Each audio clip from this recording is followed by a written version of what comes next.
Hello everyone, welcome to my channel. तो एक और वीडियो जो है वो मैंने आपके लिए बनाई है, जिसमें मैं कवर करने वाली हूँ इम्पोर्टेंट टॉपिक्स। जो ग्रामर पोर्शन रहेगा, चाहे वो बुकिश वाला पोर्शन है, मतलब बुक वर्क है। एंड में हम बात करेंगे कि प्रेजेंटेशन जो है वो कैसी होनी चाहिए। आपको पता है कि हिंदी, इंग्लिश या अदर सब्जेक्ट जैसे साइंस, मैथ, सबकी जो है अलग अलग प्रेजेंटेशन होती है। अ, एक प्रेजेंटेशन दूसरी प्रेजेंटेशन में मिक्स नहीं कर सकते हैं। तो किस तरीके से हम जो हैं संस्कृत का पेपर अच्छे से लिख सकते हैं, जिसकी वजह से हमारे 90+ मार्क्स आ सकते हैं आराम से। तो उसके बारे में भी हम आगे बात करेंगे। तो ये वीडियो जो है इम्पोर्टेंट टॉपिक्स की रहेगी एंड योर प्रेजेंटेशन। तो चलिए स्टार्ट करते हैं।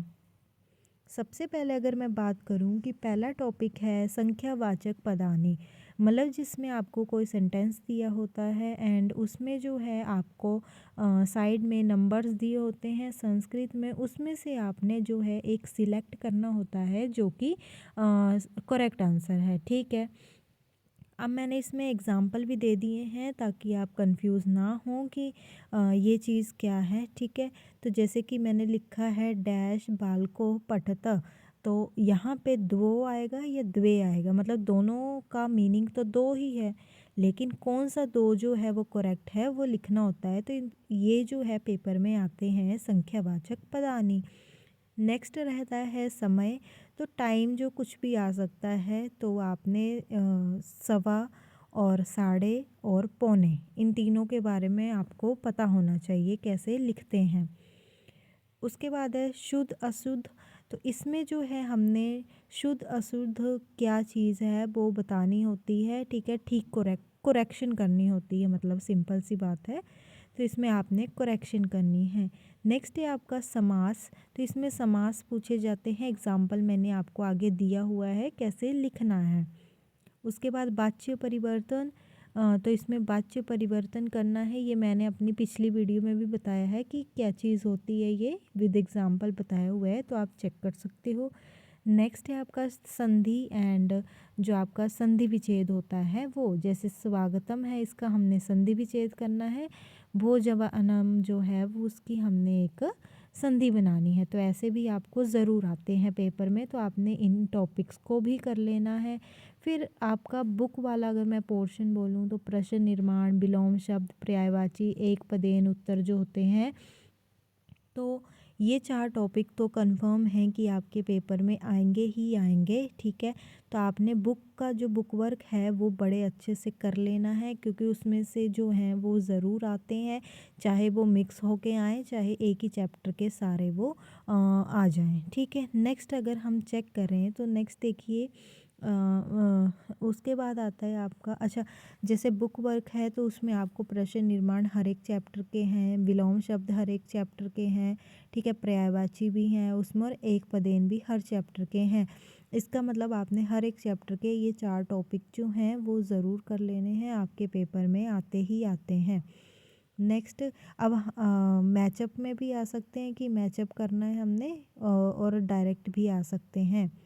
सो नेक्स्ट जो है वो आपका निबंध पोर्शन रहेगा, निबंध, प्रार्थना पत्र, ठीक है, या फिर पत्र। तो ये मैंने पहले भी बताया कि फिलिंग द ब्लैंक की फॉर्म में आता है, कि फिलिंग द ब्लैंक जो है वो आपने भरने होते हैं एंड आपको हेल्प बॉक्स जो है वो मिल जाता है। ऐसे जो आते हैं वो उसमें फिलिंग द ब्लैंक फॉर्म में नहीं होता, उसमें आपको लाइंस ही लिखनी पड़ती हैं। उसके बाद आपका सरलार्थ हो गया, विभक्ति होगी, धातु होगी, पद परिचय हो गया। तो ये वाला भी आपको जो है वो अच्छे से आना चाहिए। तो ये मैंने आपको कुछ टॉपिक्स 15 थे वो मैंने आपको बता दिए। अब हम बात करेंगे कि प्रेजेंटेशन कैसी होनी चाहिए, क्योंकि प्रेजेंटेशन काफ़ी मैटर करती है लैंग्वेज सब्जेक्ट्स में।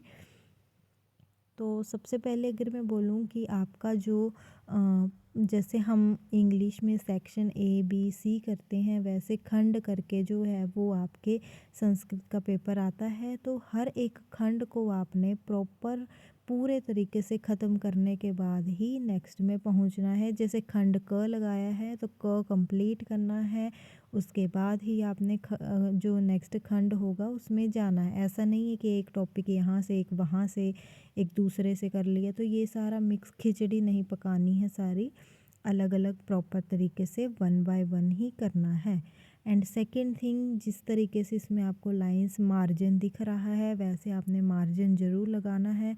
इससे जो है क्या एग्ज़ामिनर खुश हो जाता है कि कितने अच्छे से जो है बच्चे ने इसको डेकोरेट किया हुआ है लाइंस लगा के प्रॉपर तरीके से। तो उससे जो है वो प्रेजेंटेशन में भी मतलब प्रेजेंटेशन अच्छी होगी तब भी मार्क्स आपको ज़्यादा मिल जाते हैं। नेक्स्ट अगर मैं ये बोलूँ कि हर एक वर्ड जो है बिल्कुल स्मॉल नहीं होना चाहिए और ना ही बिल्कुल टाइट लिखा होना चाहिए। आप इजी जो है वो खुला खुला करके जो है लिख सकते हैं एंड थोड़ा बड़ा करके लिखिएगा। ज़्यादा बड़ा भी नहीं करना है लेकिन मीडियम वर्ड्स होने चाहिए, बिल्कुल छोटे भी नहीं होने चाहिए। अगर हम नेक्स्ट बात करें तो नेक्स्ट जो है आपका रहता है कि जब आपको, जैसे मैंने बोला, फिलिंग द ब्लैंक आते हैं हेल्प बॉक्स के साथ। तो जब आप मान लो आपने जो है कुर्बंती जो है वो लिख लिया है, अब आप उसको क्या करें, टिक लगा लें ताकि आप कंफ्यूज ना हो कि मेरे पास और कितने वर्ड्स बचे हुए हैं। जैसे आपने जो है तिस्थंती लिख लिया, तो जब आपका ये वर्ड हो चुका है तो आप इसको क्रॉस लगा दें, या फिर अगर क्रॉस नहीं लगाना है क्योंकि बोर्ड का पेपर है, पेपर्स के साथ ज़्यादा छेड़खानी नहीं कर सकते हैं, आप एक सिंपल सा इसको डॉट कर लगा लीजिए ताकि आपको याद रहे कि ये वर्ड जो है वो हो चुका है। इससे क्या है कि हमें इजी रहता है, जैसे लास्ट में 2 वर्ड बचेंगे तो हमें पता लग जाएगा कि इन दोनों में से कोई होगा। अगर आपके सारे वर्ड्स एज इट इज़ होंगे तो आपको वहाँ पे कन्फ्यूज़न हो सकती है कि कौन सा वर्ड जो है वो बचता है, कौन सा मैंने ऑलरेडी लिख दिया है। ठीक है, लिखने में जल्दबाजी ना करें कि आपको लग रहा है कि ये हो सकता है आपने लिख दिया लेकिन आपको बाद में पता चला कि नहीं ये तो 8th नंबर पे आना था। तो आप क्या करें, इनको जो है वो पेंसिल से पहले लिख लें, फिर एक बार पूरा पढ़ें एंड अगेन फिर उसको मिटा के पेन से कर लें। ठीक है, नेक्स्ट ये जो दिया है ये पत्र और प्रार्थना पत्र के लिए है। जब आप कोई वर्ड फिल करोगे, ठीक है, जैसे आपने पत्रेन ही फिल किया तो उसको देखो कैसे बॉक्स बना लिया। अगर आप बॉक्स बनाना चाहते हो वेल एंड गुड, अगर नहीं बनाना चाहते हो तो स्केच के साथ उसको अंडरलाइन कर दे ताकि आपका वर्ड क्लियर रहे। एंड सेम मैं फिर से रिपीट करना चाहूँगी कि आपने एकदम से ही जो है वो सारे वर्ड्स लिख नहीं देने हैं उसी टाइम पे। हो सकता है कि आपको जो पहले ठीक लग रहा होगा वो बाद में गलत हो, तो आपने पहले पेंसिल से पूरी एप्लीकेशन लिख लेनी है और उसके बाद ही उसको पक्का काम करना है पेन के साथ। ठीक है, जल्दबाजी में आपके नंबर जो है वो जा सकते हैं, किसी भी चीज़ में जल्दबाजी नहीं करनी है, स्पेशली इन चीज़ों में। ठीक है, एंड इस तरीके से आप बॉक्स बनाइए, चाहे आप अंडरलाइन करिए, वो एक ही चीज़ है और उससे प्रेजेंट भी अच्छा लगता है।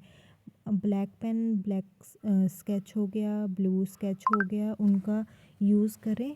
ठीक है, ताकि आपकी प्रेजेंटेशन अच्छी रहे और उस प्रेजेंटेशन अच्छी होगी तो ऑब्वियसली आपके मार्क्स भी इंक्रीज़ कर जाएंगे। तो इस तरीके से आपके मार्क्स जो है 90+ बड़े आराम से आ जाएंगे। अब और बाकी रहता है आप पे डिपेंड कि आप कितना पढ़ते हो। ग्रामर पोर्शन काफ़ी बच्चे मांग रहे थे तो मैंने आपको बता दिया कि ग्रामर में आपने क्या क्या चीज़ें करनी है। तो ऑलमोस्ट मैंने सारे टॉपिक्स जो हैं वो कवर कर लिए हैं। सो आई होप आपके लिए ये वीडियो यूज़फुल रहेगी। अगर यूज़फुल है चैनल को सब्सक्राइब ज़रूर करें। Thank you so much.